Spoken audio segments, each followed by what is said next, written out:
I'm an English teacher here at Newton North. I'm also one of the co-advisors of Asian Culture Club with Michelle Leong. So I want to speak a little bit about what this entire process has felt like as one of the co-advisors. I want to share a little bit about what sort of the students in Asian Culture Club have been working through. So I've had very, very mixed feelings from the start, and just to fill in a piece here, in September or October, Adam and Brad came to talk to Asian Culture Club about students potentially coming to try out for roles. We had a meeting where we expressed deep concerns about this text. This is a play that is, I have no other way to say it, at its heart and its DNA, it's deeply, deeply racist.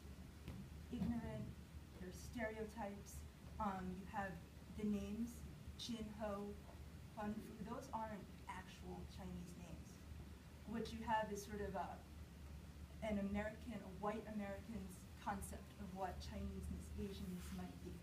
And it's there, laid out for entertainment value. I think Brad and the cast did a fabulous job of giving the material they had, trying to make it human, right? Trying to work very carefully so that way the laughs landed where they were supposed to. But even now, I'm not sure that necessarily happened, and that's not because of the cast, right? That's just the nature of theater of humor. So this has just been an incredibly difficult experience. Michelle and I have worked with the cast. We've talked a little bit. Michelle provided sort of a backdrop for this is what it means when you have these characters on stage. This is sort of the history of Asians and Asian Americans in the American popular culture, right, in its memory. This is what it looks like. I attended a dress rehearsal and offered some notes. So we've done things. We don't think we've done enough.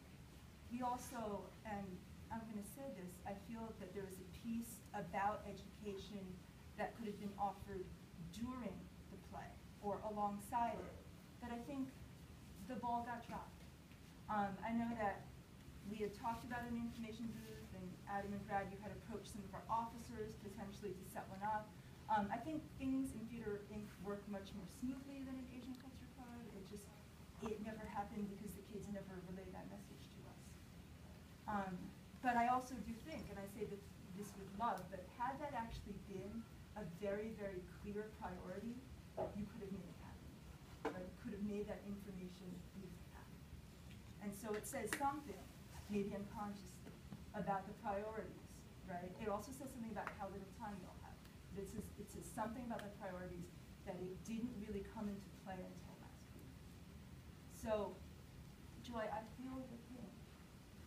Sitting there in that audience, right, watching people laugh and not being sure whether they were laughing at the skill of the actors, right, or whether they were laughing in joy because Hiroki and Ezra, who don't speak Chinese or Cantonese as far as I know, right, were able to pull that off pretty well, right? Or whether in an audience there are people who are laughing because they see funny people who don't look like them. I couldn't tell. And I don't think that it's worth it. I don't think it's worth the potential pain for the Asian and Asian American students and members of the community who are sitting in that audience. And so I just wanted to offer that piece and give people a sense of that there is a sense in the building that maybe this was a play, if we had a magic wand, this is what Michelle's been saying, if we had a magic wand, we could wave it and we could start from zero and this would not have